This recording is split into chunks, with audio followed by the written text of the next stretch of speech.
Hey everyone, in this video I want to look at the new dates features that have been introduced in Toddle, which are really interesting, especially if you're looking to develop enterprise business apps. Dates are really important, so the fact they've introduced this is great. Now at the minute it's not kind of like a complete implementation. They've given us 4 basic functions, but what's great about those functions that they've given us is that we can pretty much do anything from within Toddle to manipulate those dates just using those.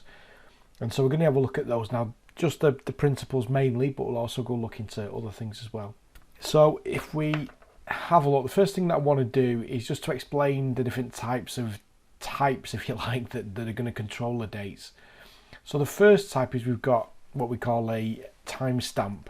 So if we go and have a look at Xano with a database, so each record in Xano has got what we call a timestamp on it. Now the way it displays in the list is like a proper date, okay, with the date and the time there. So but if we right click and select copy, and let's go in here, and what I will do, I will open up, I've just got some text done here inside of a span and paragraphs and whatever, 1 2 3, just to demonstrate this. So I'll just go into this text and we'll do a formula, and let's say I'm gonna just paste that value in there. We can see that it doesn't look anything like the date that Xano gave us. Okay, this is a timestamp value. Now it's actually put it as a string, but that's not what we want, but we can do that in a second. So the idea being then is that the timestamp is the number of milliseconds since the 1st of January 1970. That's what we call a Unix timestamp.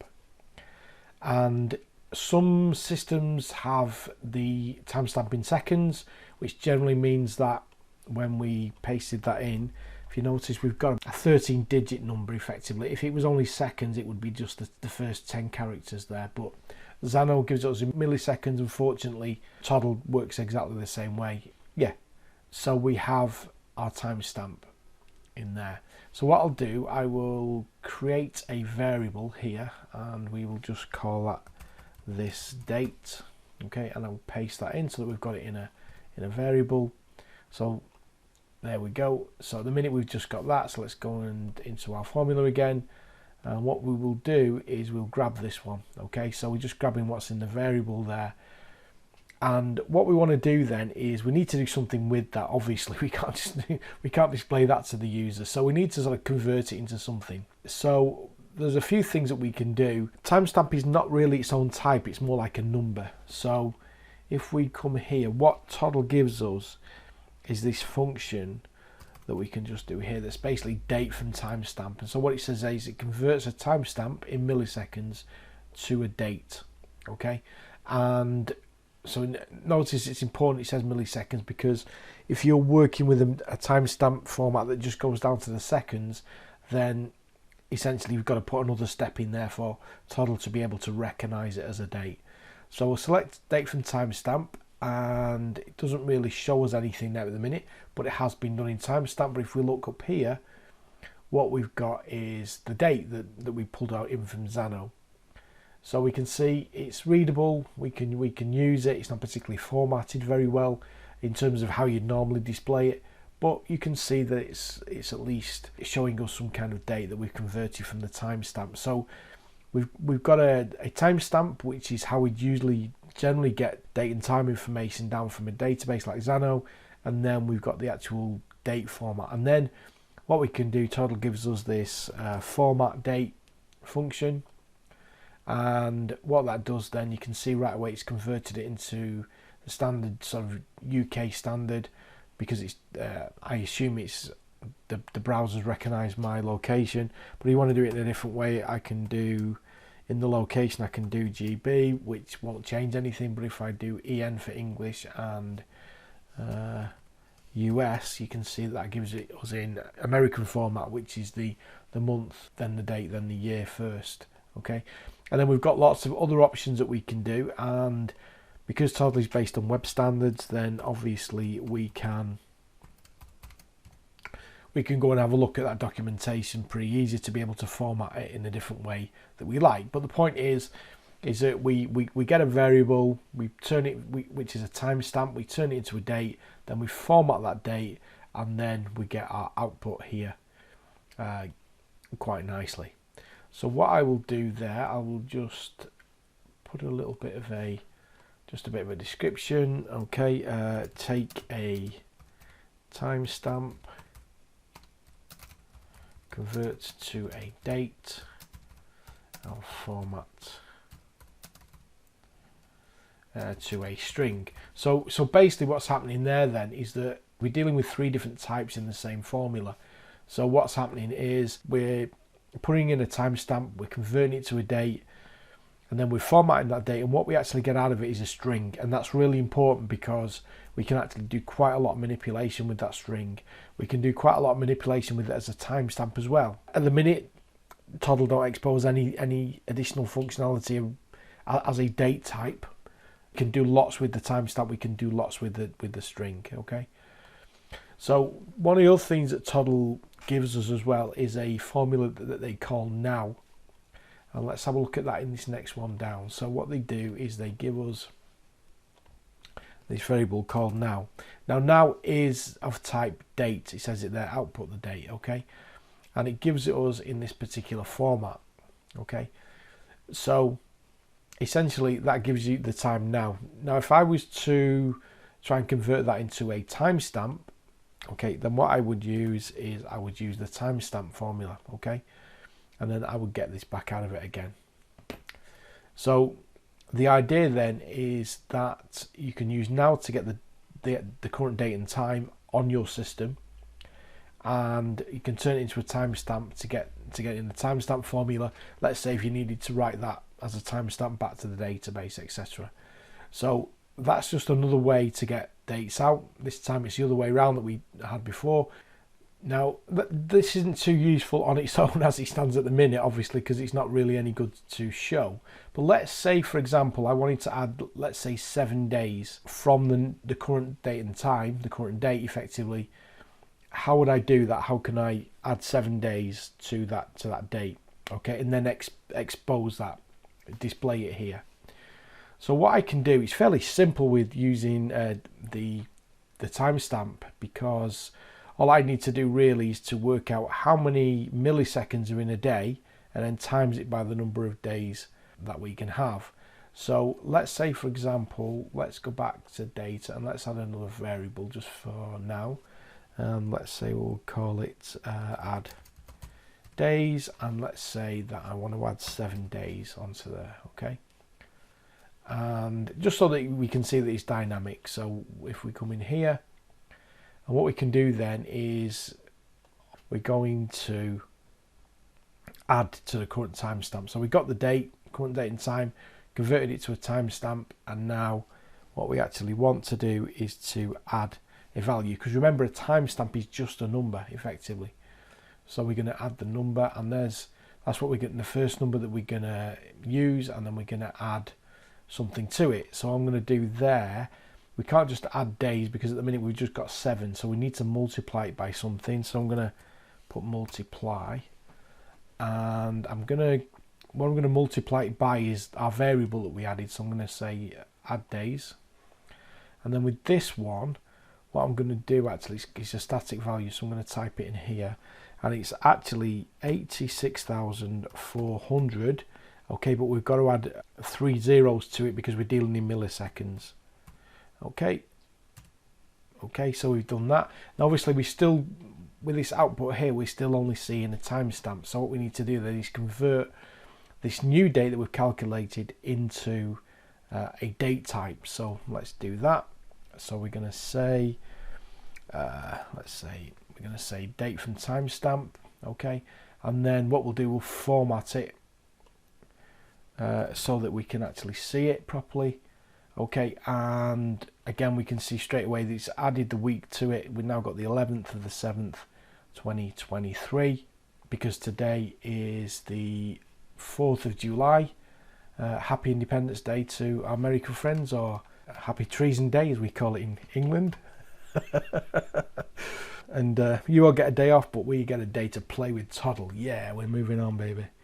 So anyway, so yeah, so that's how you can sort of very quickly add days onto a date. Now it's not quite as simple to add months and years on there, because Obviously every month has got a different number of days, every year can have a different number of, you've got the leap year situation, so that's not quite so easy, but we can do other things for us to get that. So let's just put a little bit of a description here for us to this. So we take the now date type, okay, convert to a timestamp, add a variable number of days, and convert back to date and to a string. Okay, just a quick description about what each day actually represents. Right, okay, so we dealt with the timestamp, we've dealt with in terms of the starting point is a timestamp, we've dealt with the starting point as being a date type. Now let's start by looking at the string type. How can we use strings to work with dates? Okay, so a good example for this would be that I'll just go to a different type actually. So in my database here, anything that doesn't have to be date and time, I actually just store as a date field. So Xano has a date and time field which stores your full date, which, like I say, gets that back to you in Unix format, unique timestamp format. If you just have it as a date, it just stores it as a general date. So let's just copy that and see what this gets us. So we're going to our bottom formula here. Let's just paste that in. Okay, so we just get this format that Xano is giving us here, which is the year, the month, and day. Okay, so what we need to do then is be able to have a way to read that and then be able to turn that into a timestamp and a date format so that we can manipulate it within Toddle itself. So what I will do then is I will, just to keep things uniformed, I will just put I will call it a string date, okay, and just paste our value in there so we can reference it in our formula. Okay, and okay, so we'll just reference that as the first bit, our string date, which doesn't mean anything really to Toddle at the minute. So what we need to do then is we need to sort of get the values out of this, and it's very easy to do this. And if you're coming from a bubble background, this will be very familiar, which is the split function, which basically separates a string into an array by using the delimiter. So the delimiter is obviously the hyphen. And then we get this array back where we're just getting the year, the month, and the date. So what we can do then, now we've got that information, we can actually turn it into something. What we've got to do is to make sure that it is a format that Toddle can read a string and then turn that into a date. So I'll just use concatenate, which is a lovely tool that we can use. Let's just add a couple in there. I'm going to add 5 in there as well. Now the second and let's just get rid of these ones here. The second one, because that can just be a slash. And the same with this. The one, two, yep, okay. The fourth one, which is numbered as 3. Okay, so the format that we actually want, let's just scroll down here, let's just clear that out, and the format that we want is kind of that Toddle can read as a string and turn it into a date, is we can put in the month, then the day, and then the year separated by the slashes. Okay, you can't read the format that Xano sends it down in, but this is exactly what we're doing here. So back in the formula, what we can do then, so all that we need to do then is say, okay, we split that into an array. Now for the first value we want the month, so we need to grab the month out of the list that the split has created for us, and that's an array. So the way that we get a specific value from array is we do get, and the one that we want is going to be the month, which in here is the the second value, so then that's going to be number 1 because it's 0 based indexing. Okay, and then the second one is going to be the date, which in this case is going to be number 3. So we're just going to do get, and we're going to do number 2, sorry, the third item. Okay, and then finally we're then going to grab the year from that date, and this one is going to be 0 because it's grabbing there, so we just need to put that slash in there, and then we've got the format that we actually need. There's the output that we're grabbing now. Now what we should be able to do, now we've got this string that's containing it in a format that Toddle can read to turn into a date, is we can then say date from string. Okay, and that is giving us this date here. We can see it's worked out quite nicely. We've got the Monday, the July the 3rd, which is the date that we actually passed in from Xano. And then obviously we can then turn that into a timestamp, or we can simply format it as we like in here. I'll just go full screen so that you can see it. Now we've got it into that format, we can now turn that into a timestamp as well. Okay, so from that date that we've got from Xano, which is really a non-standard format if you like, it's just a string. If we needed to read that, by using this, we can simply grab that and then just turn it into a proper string that then we can output a timestamp, get the right string into a date, into a timestamp, and then we can manipulate it. Okay, so I would say the best way to manipulate, by default, to manipulate dates in Toddle is using the timestamp. Okay, purely because it's just so much easier to deal with in terms of doing some date arithmetic.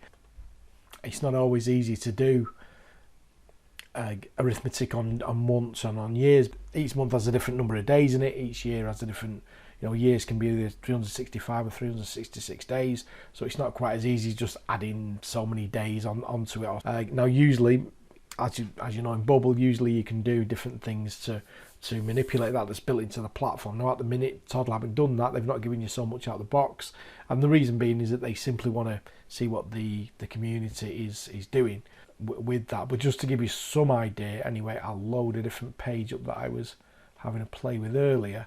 There we go here. These are the kind of functions that I've been building in Toddle, and they work fantastic. So getting the number of days in a month, getting the year from the date, the month number from the day, is it a leap year? That's an interesting one. It's pretty straightforward actually. All it does is take the timestamp. I run another function, which is another great thing with Toddle, is that I can create all of these formulas, and each one is sort of building on top of each other, so none of them get too big. And then get the year does this, and what it does is it just divides the year by 4, and what this does is basically tells you the remainder of that calculation, and if the remainder is 0, then it divides perfectly by 4, which means it is a leap year. Otherwise it is not a leap year. And so with that, I can then do some further manipulation. I could go into detail with these, which I probably would like to in the future, but yeah, I just wanted to give you some idea that, yeah, I've got one here in Xano data timestamp, and this is kind of like a standard function that I can use, which is just exactly what I just did a minute ago. Yeah, just so I can put that in a function rather than have to do it in every formula. So in that one that I was just doing here, I'm on the wrong page actually. Let me try it. It's this one, isn't it? Yeah, so this one here, let me go in here. So I don't have to, if I need to get a date from a timestamp, I don't have to do this every time.